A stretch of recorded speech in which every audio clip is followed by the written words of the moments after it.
ये वक्त है प्रोग्राम एक ही कलाकार का।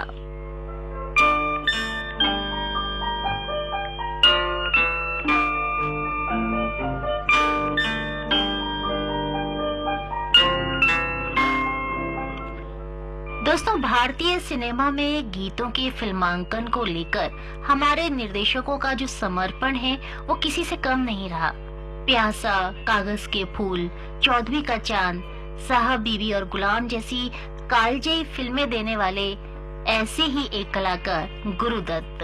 इनकी फिल्मों में भी जो भी गीत फिल्मा जाता था उसकी कार्यशैली अपने आप में एक अनोखी होती थी। तो आज आप समझ गए होंगे कि आज की हमारे सितारा कौन है। जी हाँ, विविध प्रकार का सिनेमा बनाकर निर्माता, निर्देशक और अभिनेता गुरुदत्त, जिन्होंने अपने नाम की सार्थकता को साबित किया। तो आज 9 जुलाई 1925 में जन्मे गुरुदत्त, जिनका आज 9 जुलाई को जन्मदिन है, हम ढेर सारी जन्मदिन की शुभकामनाओं के साथ ही सितारे को लेकर आए हैं प्रोग्राम एक ही कलाकार में। और आज आपके साथ मैं जुड़ी हूँ, आपकी दोस्त एंड होस्ट। तदवीर से बिगड़ी हुई तकदीर बना ले, इसकी रिकॉर्डिंग के दौरान उन्हें मिली अपनी हमसफर गायिका गीता राय, जिनकी आवाज में अभी आप ये गीत सुन रहे हैं, जिसे हमने लिया था 1957 में आई फिल्म प्यासा से। तो आइए सुनते हैं एक और खूबसूरत सा गीत जिसे हमने चुना है आपके लिए 1960 में आई फिल्म चौधरी का चांद, और आवाज है इसे बतौर निर्देशक जब इन्होंने काम अपना शुरू किया था तो इनकी हमसफर इन्हें गीता दत्त मिली थी, और साथ ही साथ इन्हें मिले थे जॉनी वॉकर, जो बाद में इनकी कई सारी फिल्मों के हिस्सा बने। गुरुदत्त की फिल्मों की खासियत उनके गानों का फिल्मांकन भी होता था। वे अपनी सभी फिल्मों में गानों को इस तरीके से चित्रित करते थे, इस तरीके से पिक्चराइज करते थे जैसे कि संवाद के अंश हों। बाजी के बाद गुरुदत्त ने देव आनंद साहब के साथ फिल्म जाल बनाई। गुरुदत्त की लिखी ये कहानी एक छोटे से गांव के मछुआरों के जीवन पर जो संघर्ष है उसको दर्शाती है। इस फिल्म के लिए उन्हें समीक्षकों की भी भरपूर सराहना मिली थी। जाल का गाना ये रात ये चांदनी फिर कहाँ, इसमें उन्होंने बहुत ही खूबसूरती से नायिका की मनोदशा दिखाई थी, और गुरुदत्त की जो मौलिकता है सभी को पसंद आती थी। तो चलिए सुनते हैं इसी फिल्म का यही खूबसूरत थी कि वह अपने काम से बहुत जल्दी संतुष्ट नहीं होते थे। वह अपनी फिल्मों में कई तरीके के रीटेक लेते थे जब तक कि उनको पूरी तरीके से सेटिस्फेक्शन नहीं मिलता था।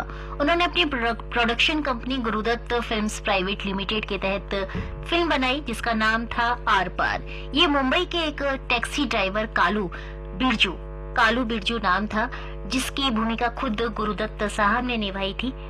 ये उसकी कहानी पर आधारित फिल्म थी, और गुरुदत्त ने आर पार फिल्म की 2 रील बनाई और उन दोनों रील्स को वितरकों को दिखाई, जो डिस्ट्रीब्यूटर्स थे उनको दिखाई। तो कुछ डिस्ट्रीब्यूटर्स थे, उनको कालू के रूप में गुरुदत्त का जो अभिनय था वो अच्छा लगा, लेकिन कुछ को ये अभिनय बिल्कुल भी अच्छा नहीं लगा। इस पर गुरुदत्त ने उस समय के उभरते सितारे शम्मी कपूर से इस भूमिका को निभाने का आग्रह किया। इन 2 रील को देखने के बाद शम्मी साहब ने इस रोल को करने से इनकार कर दिया, क्योंकि उनका मानना था कि जो भूमिका गुरुदत्त ने निभाई है उसके लिए कोई और नहीं, सिर्फ और सिर्फ गुरुदत्त साहब ही उपयुक्त है। उनका जो सोचना था वो बिल्कुल सही साबित हुई। ये फिल्म जब रिलीज हुई तो बॉक्स ऑफिस पर सफल रही। आइए अब हम आपको सुनवा रहे हैं जो अगला गीत हमने लिया है कागज के फूल फिल्म से, गुरुदत्त साहब की एक और बेहतरीन फिल्म, और जो रिलीज हुई थी 19 गीता दत्त की आवाज में। ये गीत आपको बता दें कि गुरुदत्त साहब जो कि कई सारे एक्सपेरिमेंट करते थे, और जब तक वो खुद सेटिस्फाई नहीं हो जाते थे तब तक फिल्मों में कुछ ना कुछ बदलाव वो करते रहते थे। इसी तरह फिल्म प्यासा को बनाने के दौरान भी उन्होंने कई सारे बदलाव किए। प्यासा की कहानी कोलकाता की पृष्ठभूमि में एक उर्दू शायर विजय के जीवन के आसपास बुनी गई थी, जो कि समाज में अपनी जगह बनाने के लिए प्रयासरत है। फिल्म का निर्देशन करने के साथ गुरुदत्त साहब ने विजय की भूमिका भी निभाई थी।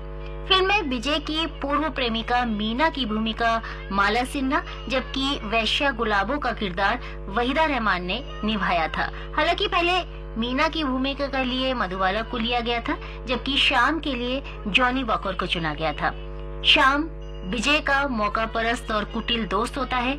जॉनी वॉकर के साथ कुछ सीन उन्होंने शूट किए, लेकिन उसके बाद गुरुदत्त साहब को लगा कि हो सकता है ये जो सीन, जो कैरेक्टर मैंने दिया है इनको, तो उसके कारण इनकी छवि नेगेटिव ना बन जाए।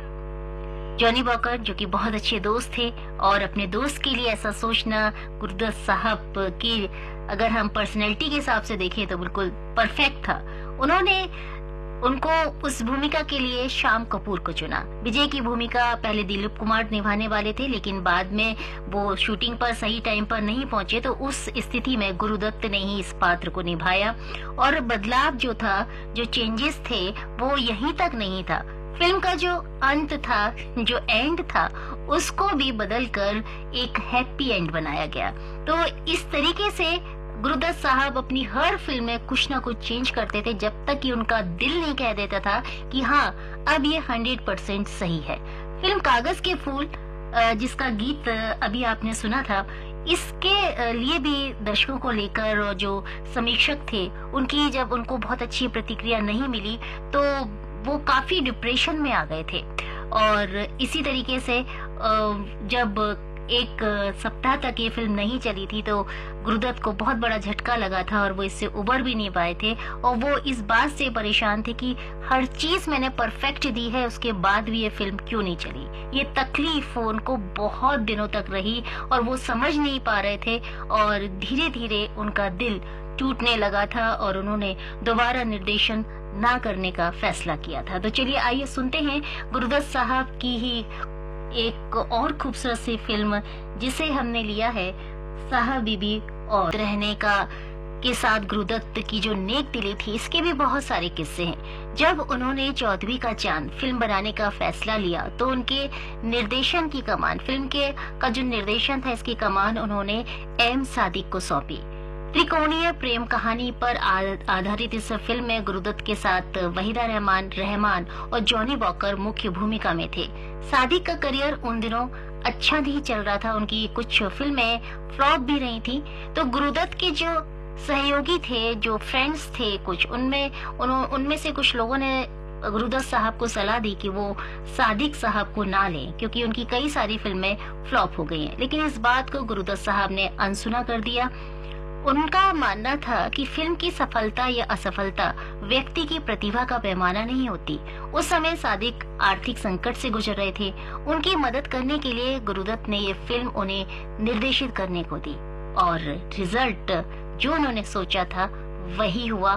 फिल्म उन्हें जल्दी से हम शामिल कर लेते हैं। राज रेडियो ग्रुप बीरनगांव जंक्शन से अजीत भावसा, प्रमीला, भावेश, सनी, जयमीन कुमार जी हमारे साथ जुड़े हुए हैं। सुदर्शन मुखी, अनीता मुखी, सिमरन मुखी शांति नगर सोनीपत से जुड़े हुए हैं हमारे साथ।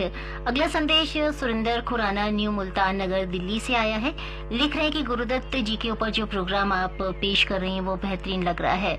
और अगला संदेश ऊपरकोट मोहल्ला चौखुंडी बुलंदशहर से मोहम्मद सैदवासी, निगत परवीन, शहनवाज, सरफराज, फरदीन, सुहान, अर्जान और उनके परिवार के सभी सदस्य हैं। छत्तीसगढ़ पलारी से प्रकाश वर्मा, निखिल, प्रिंस, यशस्वी जी हैं। और लिख रहे हैं कि भारतीय फिल्म के महान अभिनेता गुरुदत्त साहब ने अनेक सुपर डुपर हिट फिल्में में काम किया और फिल्में दी हैं। उनके योगदान को कभी भुलाया नहीं जा सकता है।